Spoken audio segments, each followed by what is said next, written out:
ادامه بخش چهره‌های ماندگار.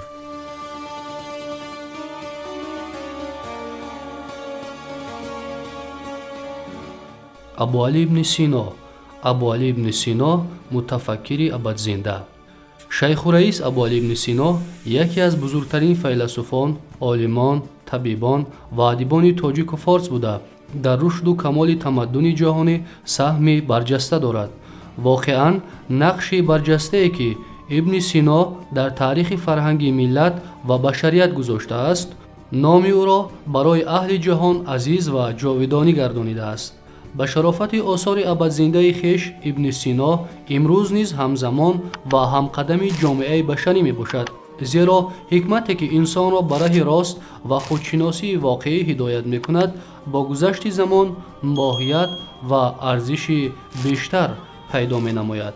به همین سبب است که انسانیت متمدن جشن 1000 سالگی این حکیم برجسته و عالم انسیکلوپدیست را در عصر گذشته 2 مرتبه تجلیل کرد. دفعه اول سال 1952 طبق سالشماری هجری و با قرار شورای عمومی جهانی صلح. رئیس شورای عمومی جهانی صلح، عالم معروف فریدریک جولیو کیوری، دایر به خدمت بی‌نظیر ابن سینا چنین گفته است: فعالیت ابن سینا که بر پایه حقیقت و خرد اساس یافته است، سهم بزرگ به تمدن جهانی بوده، به خاطر همدیگر فهمی خلقها خدمت کرده به انسانیت برای ساختمان آینده نیک کمک می‌رساند.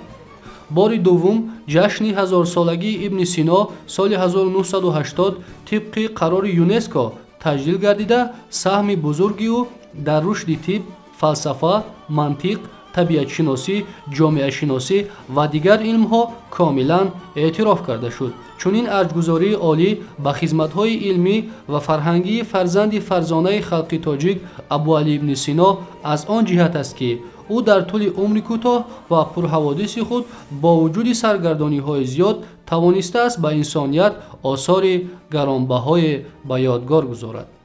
آثار باقی مانده او بیشتر از 250 اثر را فرا می‌گیرد که در بین آنها کتاب الشفا، کتاب النجات، حکمت المشرقیه، کتاب الانصاف، دانشنامه، مبدأ و معاد، مباحثات، اشارات و تنبیهات اهمیت بزرگ علمی و فلسفی دارند. او در آثارش نظام مکمل معرفت جهانشناسی را به وجود آورد که ماهیتاً جنبستی همه ساحه‌های علم آن زمان، فلسفه، طبیعیات، ریاضیات، طب، منطق و الهیات می باشد. ابن سینا نه تنها عالم و فیلسوف بزرگ جهان، بلکه همچنین یکی از برجسته ترین چهره های تاریخ طبابت در همه دوران هاست. اثر مهمترین در این بخش تالیف نموده‌اش قانون اوست که کتاب اول آن را در 30 سالگی نوشته است.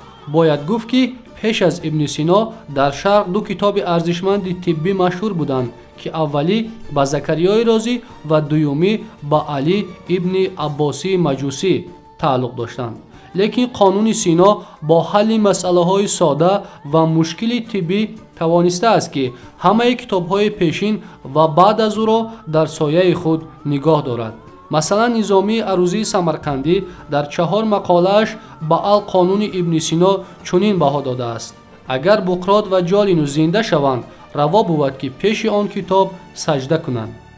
ابن سینا با ایجاد القانون و یک سلسله آثار دیگر طبی خود ضمن مقایسه و جنبستی دستاوردهای طب هندی، یونانی، عربی و نیاگان خلق تاجیک پایدیوار طبابت نظری و عملی را بنیاد گذاشت که با اعتراف محققان مشهور جهان جاودانه است.